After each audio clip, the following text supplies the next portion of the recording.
What if I told you there's a war being fought in total silence, deep beneath the waves? Look closer at this vibrant coral reef. Seems peaceful, doesn't it? A kaleidoscope of lazy, drifting life. But that's an illusion. Down here, a relentless conflict is unfolding every second of every day. It's not a war of teeth or claws, not a battle of brute strength. This is a war of the mind, a battle for reality itself. The weapons here are far more insidious. They are light, color, and deception. The goal is not just to kill your enemy, but to make them doubt their own senses, to rewrite what they see, and to turn their world into a hall of mirrors where they can no longer trust their own eyes. Meet one of the master generals in this silent war, the cuttlefish. It may look like a clumsy squid, but its skin is one of the most sophisticated pieces of biological technology on the planet. This isn't just camouflage. It's a living television screen. Millions of tiny, pigment-filled sacs called chromatophores expand and contract in fractions of a second, controlled directly by the cuttlefish's brain. Beneath them, shimmering iridophores and flat, white leucophores manipulate and reflect ambient light. The result is a hypnotic, rippling tapestry of light and shadow that can perfectly mimic the texture of sand, the complex pattern of a checkerboard, or the swaying of seaweed in the current. It is a language written in light, a constant, streaming broadcast of "I am not here." But this is where it gets truly unsettling. The cuttlefish doesn't just use this ability to hide. It uses it to lie. Imagine a small cuttlefish going about its day when a shadow falls over it, a cruising reef shark. The cuttlefish doesn't just flatten and hope for the best. In an instant, its skin erupts into the pattern of a venomous sea snake, an animal the shark knows to avoid. This isn't just blending in, it's a targeted psychological attack. What's truly happening inside that alien mind as it makes this choice? Does it possess a concept of fear? Does it understand the shark's instincts and actively choose the one form that will exploit them? This is deception as a weapon, an illusion crafted to hack another creature's brain. The complexity doesn't stop there. Male cuttlefish have been observed performing a breathtaking act of social deception. While courting a female, a male will display the mesmerizing, gentle courtship patterns on the side of his body facing her. But if a rival male approaches on his other side, he will simultaneously flash aggressive, territorial displays on that side. He is quite literally two-faced. Think of the sheer cognitive power required to run two completely different social programs at once, to be a lover and a fighter in the exact same moment. This is not simple instinct. This is the politics of a complex society, a world of status, competition, and trickery, all played out on the canvas of the skin. If the cuttlefish is a master of abstract art, then we must now meet the Rembrandt of the reef, a creature that takes this war of illusion to its terrifying final stage. This is the mimic octopus. While the cuttlefish projects patterns, the mimic octopus does something far more profound. It changes its shape, its texture, and its behavior to become other animals entirely. It doesn't just look like a rock. It pulls its arms in, flattens its body, and schemes along the seafloor, perfectly impersonating a flounder. This is not a simple color change. This is a complete transformation of identity. And here, the mystery deepens into a realm of mild horror. When threatened by damselfish, the mimic octopus will tuck 6 of its arms into a hole, raise 2, and wave them in opposite directions, taking on the appearance of a banded sea snake, a known predator of damselfish. How does it know this? Does it carry a library of monsters in its mind, cataloging the specific fears of its enemies? To impersonate a venomous lionfish, it doesn't just adopt the stripes. It spreads its arms and floats with the same majestic, threatening posture. It is acting. It is performing a role. We are witnessing an intelligence so radically different from our own that it operates through shape-shifting, a consciousness defined not by a stable self, but by its infinite capacity to become something else. This isn't an isolated quirk of a few clever cephalopods. This is an entire front in the evolutionary war. In the underwater world, where sight is a primary sense for so many, the ability to control what is seen is the ultimate power. It is an arms race of perception. As predators develop sharper eyes, prey develops more elaborate illusions. As social structures become more complex, the need for more sophisticated visual lies grows. The very fabric of reality on the reef is a negotiated truce, constantly being torn apart and stitched back together by these masters of deception. What you see is rarely what is actually there. We are left with a profound and unsettling question. When we watch a cuttlefish flash a warning or a mimic octopus transform into a predator's worst nightmare, are we merely observing a complex, pre-programmed reflex? Or are we seeing the first sparks of a conscious mind, an alien intelligence that has learned to wield illusion as a tool to shape its world and outwit its rivals? This entire theater of light and lies, however, depends on one crucial element: an audience that can see. As we descend deeper, leaving the sunlit stage behind and entering the crushing, eternal dark of the abyss, light becomes a forgotten luxury. To control the battlefield there, to dominate a world of total blackness, you need a weapon that is completely invisible. We left the world of light behind, where truth was a casualty of illusion. But as we descend into the crushing dark, the war doesn't end. It changes. Down here, sight is a forgotten luxury. The battlefield shifts from the visible spectrum to an invisible one, an arena of scent and taste, of molecules and reactions. Welcome to the chemical arms race. This is a conflict fought with weapons you cannot see, poisons that leave no trace, and messages carried on the silent currents. It is a war far older and perhaps far more terrifying than the one fought with light, because the enemy is everywhere and nowhere at once.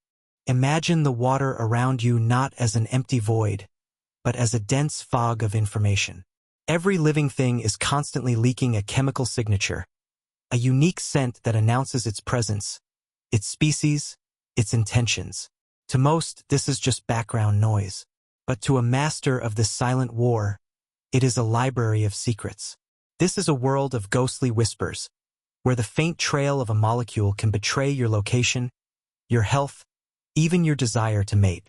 How do you survive in a world where your very biology is a beacon, broadcasting your existence to every predator and rival in the dark? You become a silent assassin. Meet the cone snail. It may look like a beautiful, harmless shell you'd pick up on the beach, but it is one of the most sophisticated killers in the ocean. It doesn't need speed or strength. It has perfected the art of chemical warfare. The snail possesses a hollow, harpoon-like tooth, a radula, which it fires into its prey. But the weapon isn't the harpoon. It's the cocktail of neurotoxins it delivers. This isn't a simple poison designed to kill. It's a complex formula, sometimes containing hundreds of unique compounds, each with a specific, horrifying purpose. This is where the true horror begins. One chemical in the cocktail might be a paralytic, freezing the fish in place. Another might be a powerful anesthetic, ensuring the victim feels nothing as it is engulfed and digested alive. But the most sinister compounds are the ones that attack the mind. Some toxins cause mass confusion, making the fish swim erratically, directly towards its hunter. The cone snail doesn't just kill its prey. It seizes control of its nervous system, turning the victim into a puppet before it dies. It is a puppeteer armed with a hypodermic needle, a master of a war fought not on the battlefield, but within the victim's own neurons. This chemical arms race extends far beyond direct predation. The water is flooded with pheromones, targeted chemical messages designed to manipulate behavior. A female lobster releases a specific plume to signal she is ready to mate, a scent that males can follow for miles. This is the language of life, of continuation. But in this war, any language can be twisted into a weapon. What if a predator could learn to speak this language of desire? What if it could synthesize the exact pheromone of its prey's mate, creating a chemical honey trap that lures its victims not to a partner, but to their death? This isn't science fiction. In nature, this kind of aggressive chemical mimicry is a proven tactic. It turns the most fundamental drives of an animal, the need to reproduce, to find food, against it. The ocean becomes a minefield of false signals. Is that scent trail leading to a mate, or to a predator lying in wait? The constant threat forces creatures into a state of paranoia, where trusting their own senses can be a fatal mistake. Every decision is a gamble in a silent, deadly chess game where a single misread molecule means checkmate. Think of the cognitive leap required for this. It's one thing to evolve a venom. It's another thing entirely to evolve a chemical lie. It implies a deep, evolutionary understanding of another species' biology and behavior. The predator must know what its prey desires or fears on a chemical level and craft the perfect molecular key to unlock and exploit that response. This isn't just chemistry. It's a form of tactical genius written in molecules, an intelligence that operates on a level we can barely begin to comprehend. This chemical warfare is brutally effective, precise, and terrifyingly intimate. It's a duel fought in silence and darkness, a personal battle between the hunter and the hunted, the manipulator and the manipulated. But for all its horrifying precision, it is mostly a war of individuals. It's one cone snail against one fish, one predator luring one victim. It lacks the scale to reshape an entire ecosystem. The true power, the kind that can dominate the food chain and build empires in the deep, comes when individuals stop fighting alone and start organizing. The silent, invisible war of chemistry is a game of deadly whispers and molecular traps, a conflict fought between individuals in the dark. It's a world of assassins and spies. But this intimate form of warfare has its limits. To truly dominate an ecosystem, to project power across vast stretches of open ocean, you need more than individual cunning. You need numbers. You need organization. You need to form a society. This is where the war of the mind takes its next great evolutionary leap. The rise of the gangs. These are not just schools of fish or migrating pods. These are organized, intelligent social units that hunt, strategize, and learn together, becoming something far more formidable than the sum of their parts. At the very top of this new hierarchy are the orcas, the so-called killers of whales. To call them a pod is an understatement. They are a clan, a culture, a dynasty. Their society is built on the strongest of bonds, centered around a matriarch who can live for nearly a century. She is the living library of the group, a repository of knowledge, strategy, and tradition passed down through generations. Their language is not a simple set of calls, but a series of complex, regional dialects. Pods from different oceans speak so differently they may not even understand each other. We are not just watching animals. We are watching distinct nations patrolling the global ocean. And each of these nations has its own unique, learned culture of hunting. In the frigid waters of Antarctica, a group of orcas spots a seal, resting on an ice floe, safe from the water below. Or so it thinks. The orcas don't charge. They communicate, they coordinate, and then they execute a plan of breathtaking ingenuity. Lining up side by side, they swim in perfect synchrony, creating a powerful wave that surges over the ice, washing the terrified seal directly into the waiting mouths of the pod. This is not instinct. This is physics. It is engineering. It is a technique developed, perfected, and taught from mother to child, a piece of cultural knowledge that exists only within that specific family of orcas. This intelligence has a colder, more patient side. Consider their hunt for the largest prey on Earth, the calf of a blue or gray whale. This is not a quick ambush. It is a relentless, strategic siege that can last for hours. The orca pod works like a pack of wolves, isolating the calf from its colossal mother, ramming it from below to prevent it from breathing, and tiring it out with relentless pursuit. It is a chilling display of stamina, communication, and calculated cruelty. They are not just hunting for food. They are asserting their dominance, reminding the entire ocean who the true masters are. The awe we feel watching them is tinged with a primal fear. But the calculated, family-based society of the orca is not the only model for a successful ocean gang. If the orcas are the ocean's sophisticated mafia family, then we must now meet its violent, frenzied street gang. Descend with us into the darker, middle depths of the Pacific, and you might encounter a flashing, pulsating light in the gloom. Get closer, and you'll find it's not one light, but hundreds. You have just stumbled upon a hunting party of Humboldt squid. Known to fishermen as Diablos Rojos, the Red Devils, these are not patient strategists. They are a ravenous mob, a swarm of Humboldt squid, sometimes over 1,000 strong, moves through the water as a single terrifying entity. Their skin flashes from pale white to deep crimson in an instant, a disorienting, strobing form of communication that seems to mesmerize their prey and coordinate their attack. They are armed with sucker-line tentacles and a parrot-like beak that can shear through flesh and bone. When they attack a bait ball of fish, it is a maelstrom of violence. But the true horror of the Humboldt squid is their opportunism. If one of their own is injured or weakened during the feeding frenzy, the others will turn on it without hesitation, tearing it apart in a terrifying display of cannibalism. What is happening inside this chaotic swarm? Is it 1,000 individuals acting on pure instinct? Or is something else at play? The synchronized flashing, the coordinated movements, it feels less like a group of individuals and more like a single, distributed consciousness driven by a singular, insatiable hunger. Unlike the Orcas, there is no family bond here, no learned tradition. There is only the overwhelming power of the mob, a collective that sacrifices its own members to fuel its forward momentum. It is a nightmare vision of social evolution, where the individual is utterly disposable. So we have two paths to power through cooperation. The Orca, representing a society built on intelligence, tradition, and multi-generational knowledge, and the Humboldt squid, representing a society built on overwhelming numbers, chaotic aggression, and a complete disregard for the individual. Both are a testament to the immense power of teamwork, a force that can conquer where the solitary assassin fails. But it begs a question. We've seen what happens when individuals cooperate, but what if a society became so integrated, so unified, that the line between me and us began to blur completely? What if the group became a single, living creature? We've witnessed the power of the group. We've seen the calculated strategies of the Orca clan and the chaotic frenzy of the squid mob. In both, individuals work together to achieve what one alone cannot. But this is still a partnership of convenience, a temporary alliance of separate minds.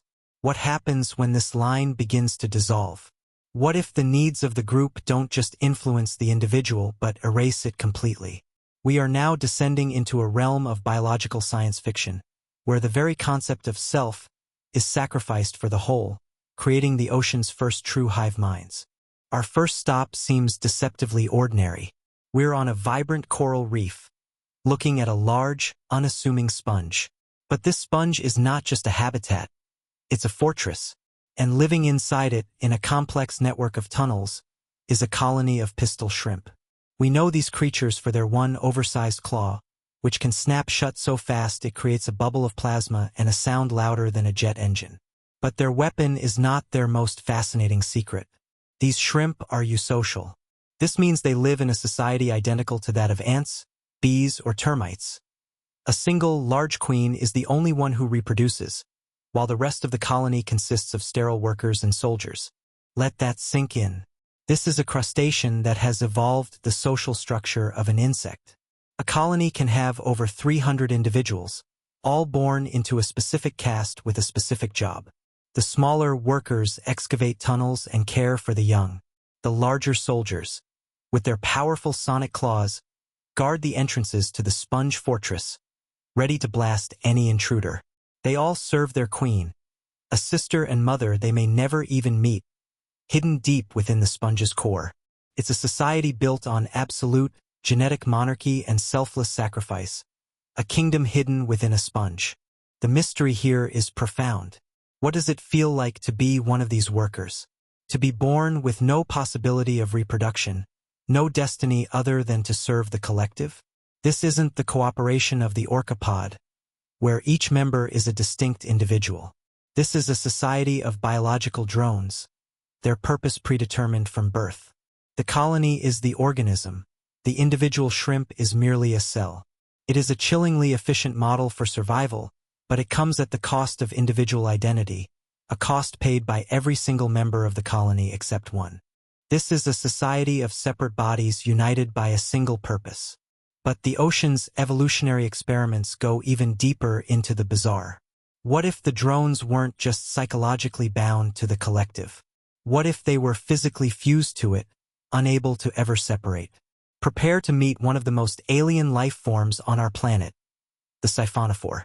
As we drift through the abyssal dark, we see a creature that looks like a single, impossibly long jellyfish. A fragile, bioluminescent string stretching for 40, 50, maybe even 100 feet, pulsing with a life of its own. But that is an illusion. You are not looking at one animal. You are looking at thousands. The siphonophore is not an it. It is a they.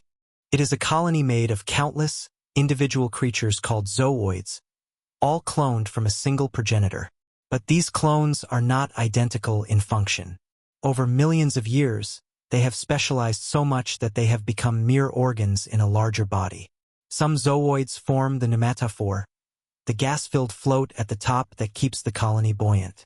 Others, the nectophores, are living jet engines, pulsing in unison to propel the entire structure through the water. And then there are the zooids that form the stem. Here you find the gastrozoids, which are essentially just free-floating stomachs, mouths ready to digest any prey caught by the colony. Serving them are the tentilla, long, trailing tentacles armed with powerful stinging cells, the weapons of this floating city. None of these parts can live on their own. A stomach cannot swim. An engine cannot eat. They are incomplete fragments of an animal permanently wired into a living, breathing assembly line. The individual has been completely sacrificed on the altar of colonial efficiency. This is the nightmare and the wonder of the hive mind made flesh.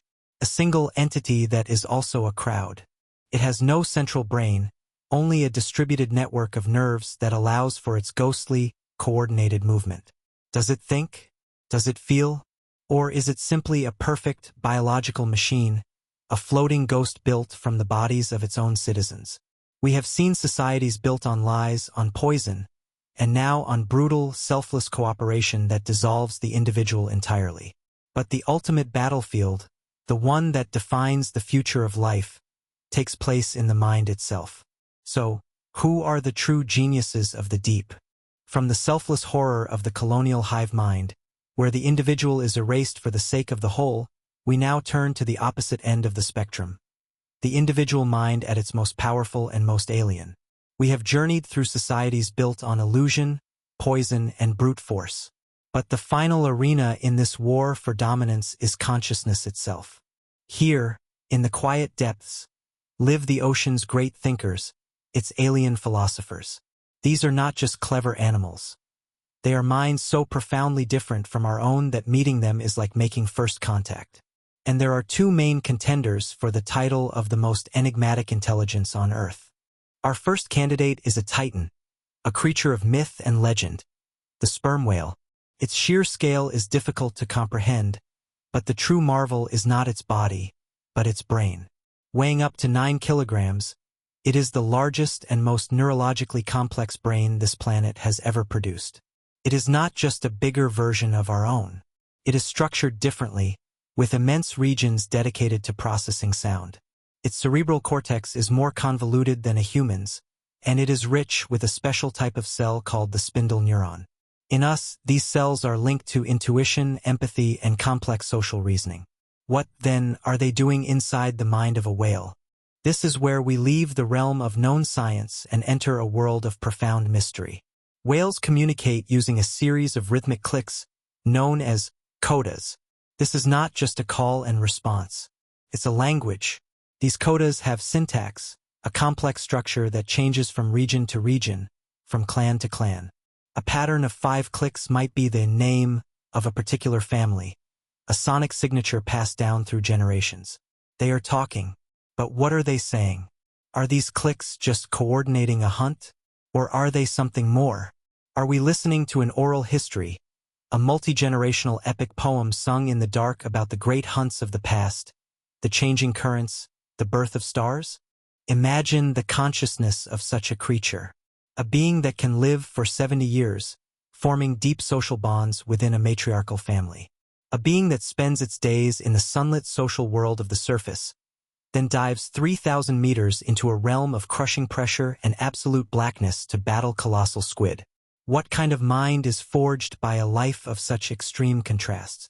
What philosophies arise in a consciousness that experiences the world as a symphony of sound, that can feel the echoes of a friend from miles away? We are faced with the humbling possibility that we are not the only storytellers on this planet. The ocean may be filled with libraries of knowledge, locked in a language we have not yet learned to read. And then there is the other. If the whale is an ancient, social, acoustic philosopher, our second candidate is its complete opposite. A solitary, short-lived, physical genius. We're talking, of course, about the octopus.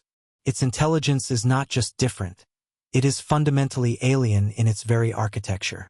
To understand the octopus, you must abandon the idea of a centralized self. It is not a creature with a brain.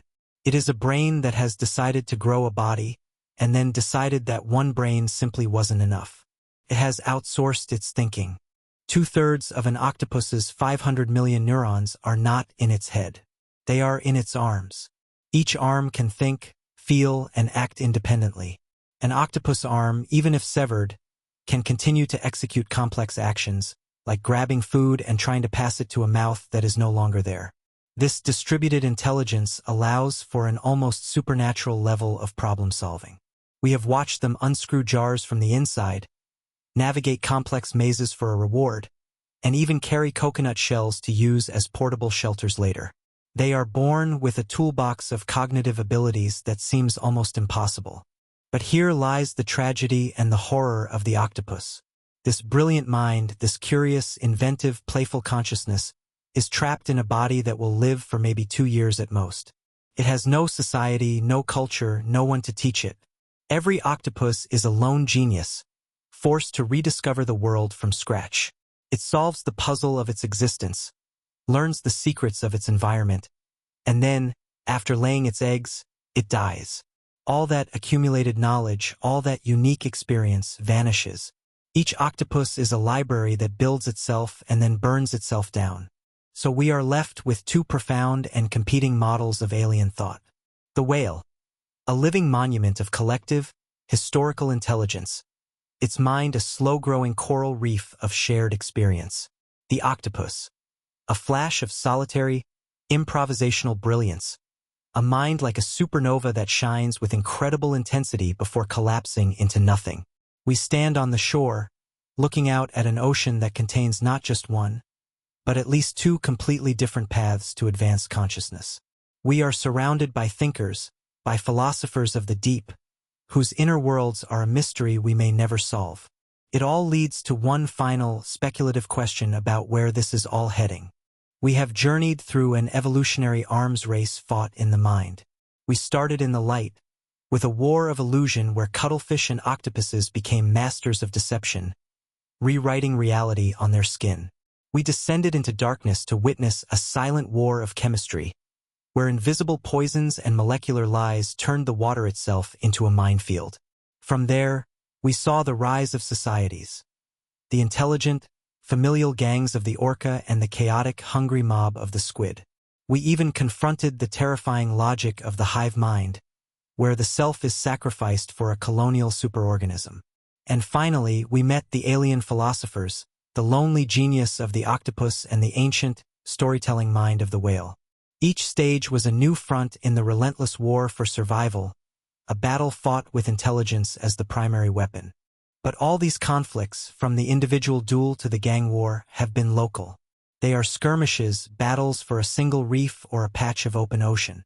Where is the global theater of war? If consciousness is the ultimate evolutionary prize, then surely the final conflict must be fought on a planetary scale. What if I told you that the ocean itself has built an arena for exactly this purpose? A natural, planetary-scale communication network that has existed for millions of years, waiting for a mind powerful enough to use it. A place where a single whisper can cross an entire ocean. This arena is called the SOFAR channel or the Deep Sound channel. It is not a place you can see, but a specific layer of water, typically found around 1,000 meters down. Here, a unique combination of temperature, salinity, and pressure conspires to create an acoustic miracle. Sound waves that enter this channel don't escape easily. They are refracted back towards the center, trapped as if in a fiber optic cable. With very little energy lost to absorption, a sound produced in this channel can travel not just for miles, but for thousands of miles. It is the Earth's original information superhighway, a perfect medium for long-distance communication.